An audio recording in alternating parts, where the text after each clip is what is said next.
I will now ask Mrs. Johnnette Benkovic to address us.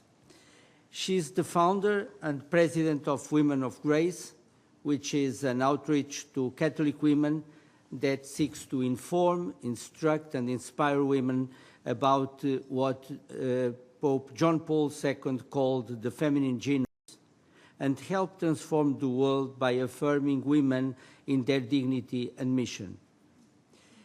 Johnnette Benkovic is the author of several books and study series. She hosts a national call-in radio program on Sirius Satellite Radio each weekday, and is the executive producer and host of the Women of Grace television program on Catholic cable channel EWTN. Mrs. Johnnette Benkovic will speak about Mary, the dignity of women, and women's role in fostering a culture of dialogue, peacemaking, and peace-building. Mrs. Benkovic, thank you for being with us here today. You have the floor now. Thank you, Ambassador. Thank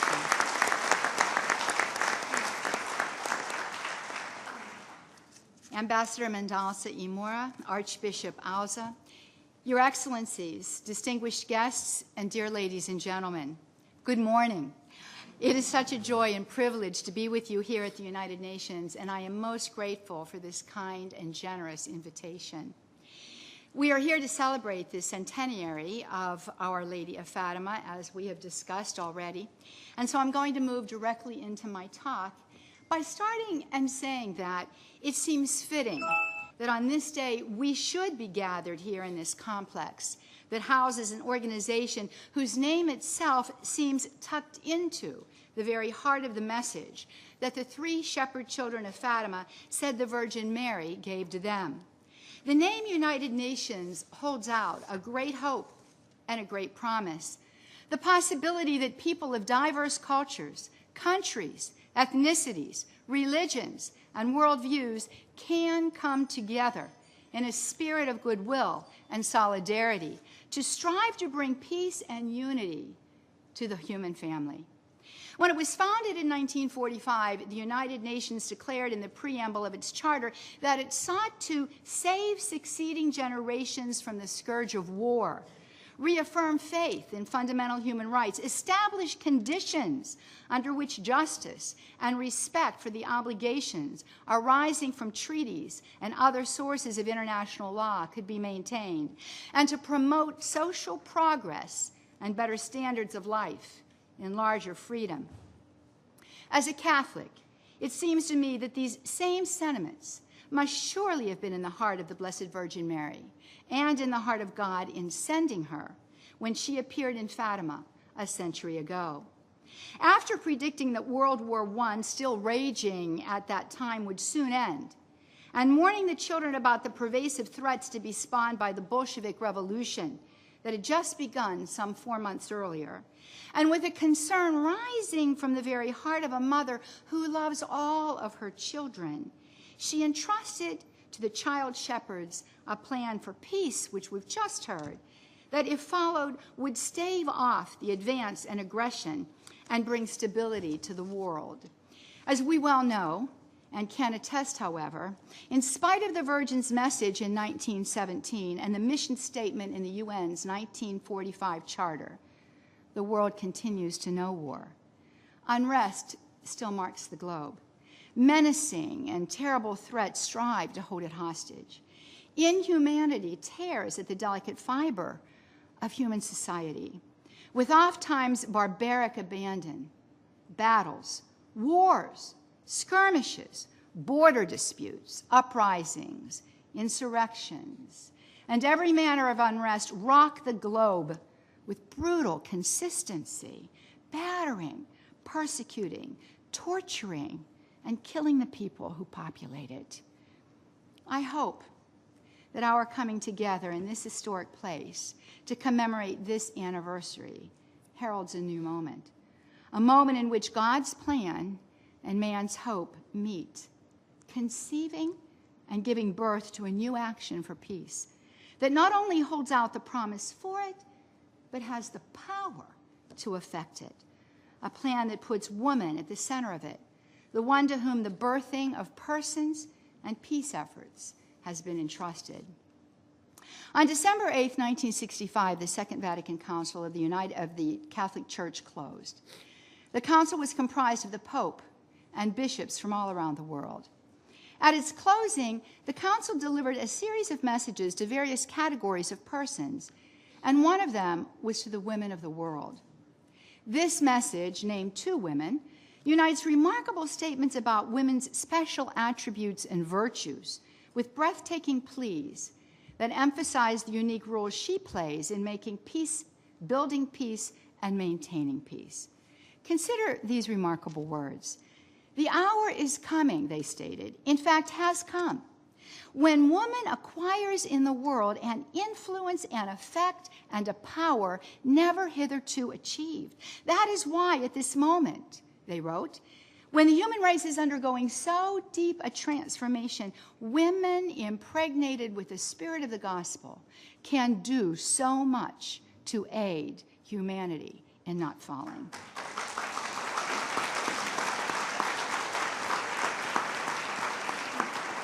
The message continues with a plea to women.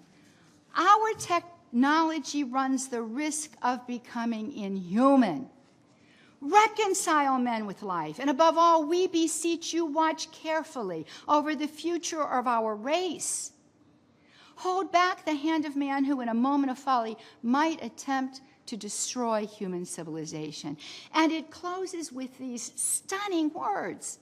Women of the entire universe, women of the entire universe, women of the entire universe, you, to whom life is entrusted in this grave moment in history. It is for you. It is for you to save the peace of the world.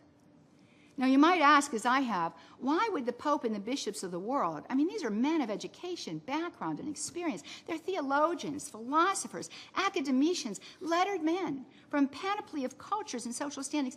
Why would they tell woman it is for her, not for them or other men, but for her to save the peace of the world? What is it about woman that makes her the peacemaker, the peace builder, the peace maintainer? The one who saves a war-torn and threatened world from destroying itself.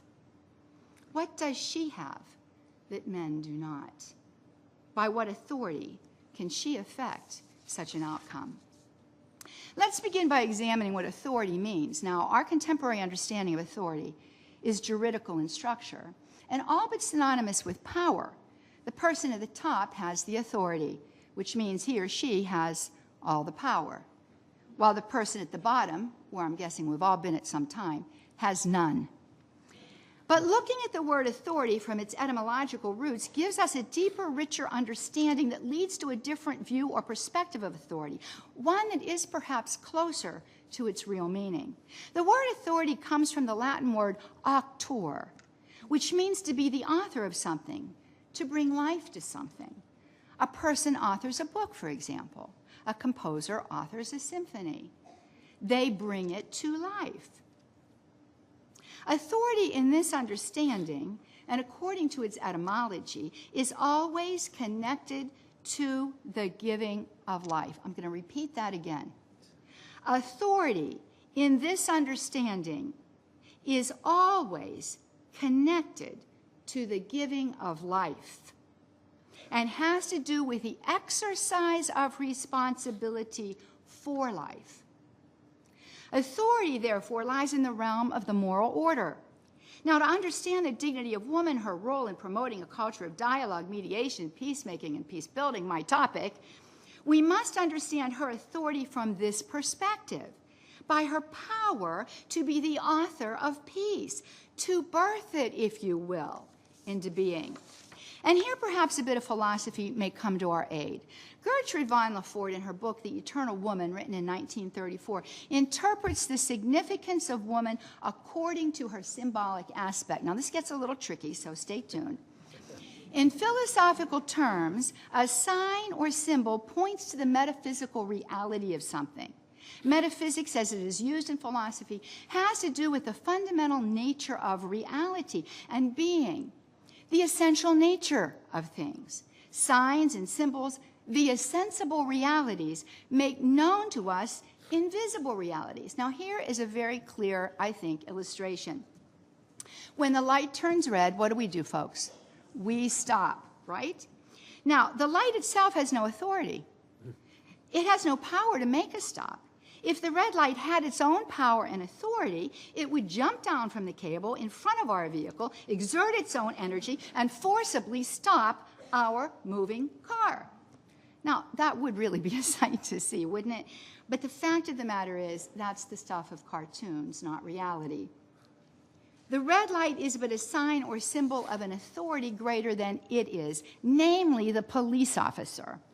The red light, therefore, makes the invisible authority, the police officer, visible to us.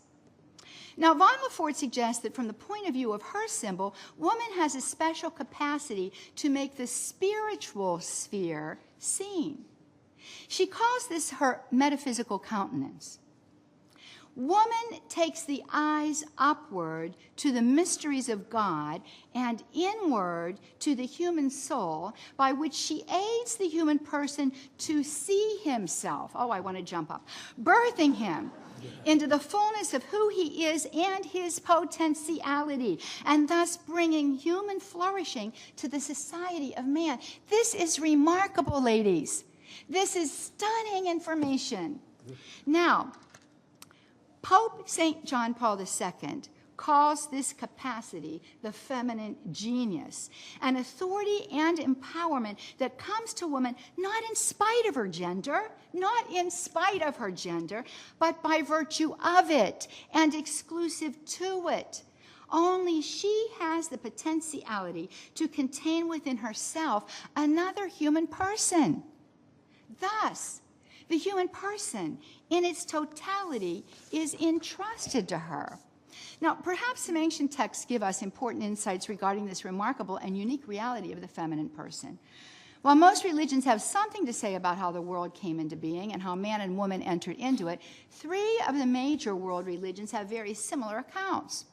For the Christian and the Jew, the account is found in the book of Genesis. And for the Muslim, it is found in the 2nd chapter, or surah, of the Quran.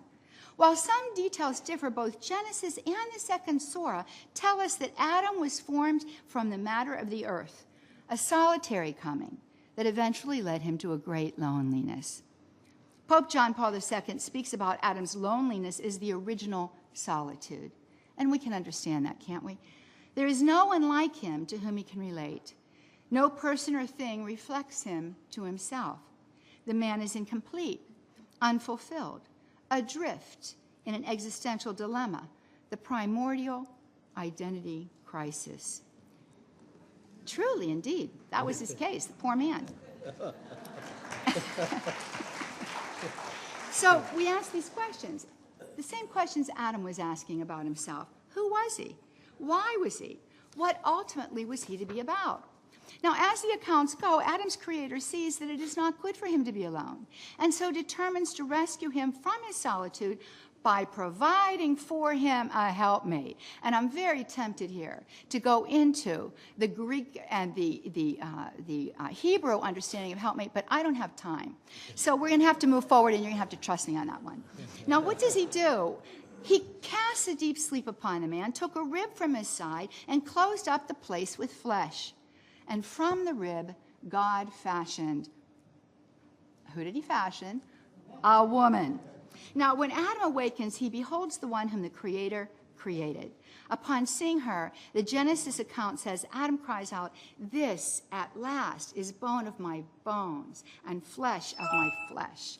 She shall be called woman because she was taken out of man." This is a remarkable moment in human history, and it's replete with meaning. Adam's ecstatic at last, as well as being a great Etta James song, Adam's ecstatic at last expresses the depth of the interior loneliness he has known, as well as the deep joy that has been met. And his realization that the woman is bone of his bones and flesh of his flesh indicates more than his amazement about how she came to be, no matter how significant that is. It is an indication, It is an indication that in beholding Eve, he finds himself. And with that new self-understanding, something wonderful awakens within him. An aspect of his very being is brought to life at the very sight of her. Gazing at her, he sees the essence of who he is, a discovery that can only be realized, says John Paul II, by existing for someone. In short, Eve's very presence helps define him to himself, informs him in some intuitive way about who he is and what his purpose is, and sets for him a direction in which he should go. In a manner of speaking, you might say Eve is Adam's North Star. Eve's mystery leads Adam's eyes to his own mystery, his defining reality. Unlike man, who is formed from the earth, woman's fashioning came from the interior of the man's body. This is significant. She is deep, coming from deep. Taken from man's depths, woman references and reveals to him the innermost reality of who he is. She makes his interior exterior, and holds it high for him to see, lifting him up to it. And thus, in a way uniquely her own, she saves him from himself and helps him to flourish. Her capacity to do this is an authority uniquely her own by virtue of her feminine reality. Without her, he is lost. With her, he is anchored. Perhaps it was this reality of woman that the Pope and Catholic bishops had in mind when, at the closing of the Second Vatican Council, they delivered the message to the women of the world. Everything about the woman, including the interiority of her reproductive organs and the series of veils that shroud them, speaks to the fact that woman has been entrusted with the totality of the human person and its protection. She has been given a sacred trust. Ladies, we have been given a sacred trust. Human life, its beginnings, its development, its safekeeping, its flourishing, while the responsibility of both the masculine and feminine person, you're not getting out of this, gentlemen, is uniquely the province of the feminine. And the entirety of her being is the sign and the symbol of it. If woman is to be effective in the enterprise of life, no matter the position she holds, the profession she occupies, or the duty to which she is called, this fundamental reality of her essential nature must be expressed, realized, and actualized in her every endeavor. It must flow from her like a stream of living water that quenches the thirst of a dry and parched humanity. Woman must be person-centered, person-oriented, and person-motivated. Her focus, by virtue of who she is, must be other-centered.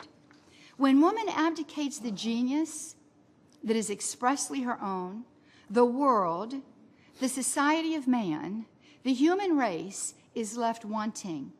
Like Adam without Eve, it finds itself adrift, the victim of an identity crisis. Human life in all of its aspects, physical, emotional, mental, psychological, and spiritual, ceases to flourish and may even die. Humanity is not aided, and the technology of man becomes inhuman. Man's North Star cannot be found. The feminine void is felt, and the world becomes unsafe, worrisome, and a corrupt place. Woman's contribution to the promotion of a culture of dialogue, mediation, peacemaking, and peace building must be infused with this feminine character. Her true authority, and power. It must find its genesis in the tender and sometimes tedious development of the human person, attentive to the totality of his or her personhood.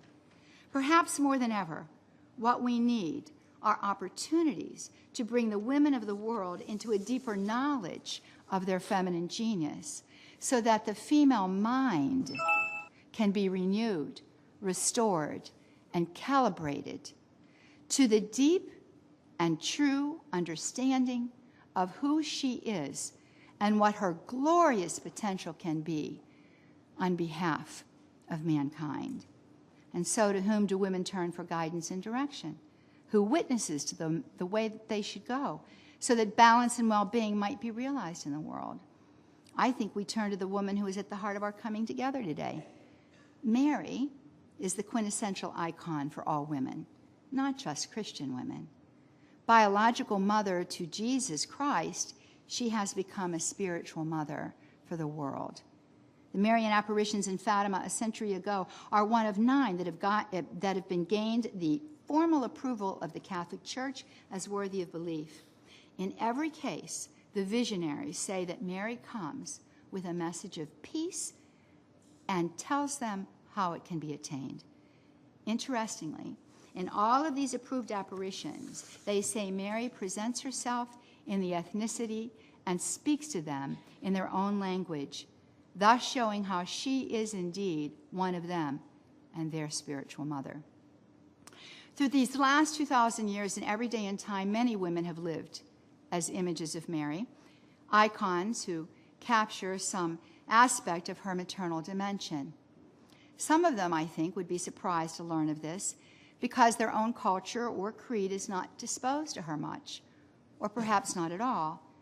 And yet it seems that they are chosen nonetheless, and in this way contribute to the ubiquity of the one whom I like to call the quintessential woman, the Blessed Virgin Mary. I offer you just a few of these amazing women to consider. They come from a variety of times and countries and present a diverse ethnicity and cultural background. Though many of the attributes and virtues they display are similar one to the other, each woman brands them with her own mark of the feminine genius. I think you're going to agree with that. And they make a unique contribution to the collective whole of the feminine dimension throughout time.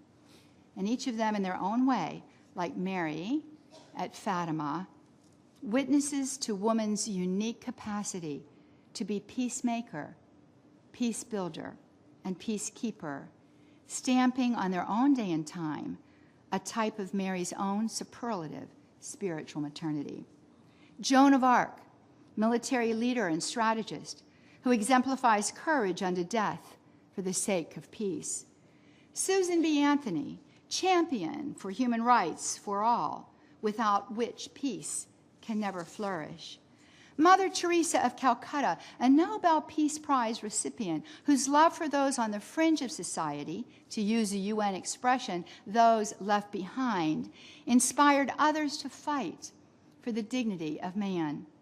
Aung San Suu Kyi, the Lady of Burma, also a Nobel Peace Prize recipient, a fierce defender of democracy and an international symbol for peace who was imprisoned for it for nearly 2 decades. Benazir Bhutto, the first female prime minister of a Muslim country who sought to implement social reforms, in particular to help women and the poor, qualities essential to establishing a culture of peace. And finally, our youngest icon, Holocaust victim Anne Frank, a symbol that true peace comes only by way of forgiveness and reconciliation. By their witness, these iconic women inspire all women everywhere to embrace who they are, the fullness of their feminine genius, and to exercise that genius to work for the sake of mankind and the establishment of peace. May it be that today God's plan and man's hope have met and have conceived a new moment for the peace of the world, and may its birth come soon. Thank you for your kind attention.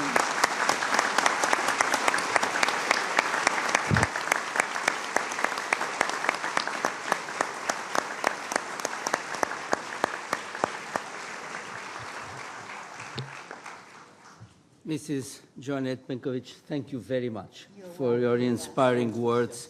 Thank you for being with us here today. It's my Thank you grace very and much. privilege and pleasure. Thank you. Thank you.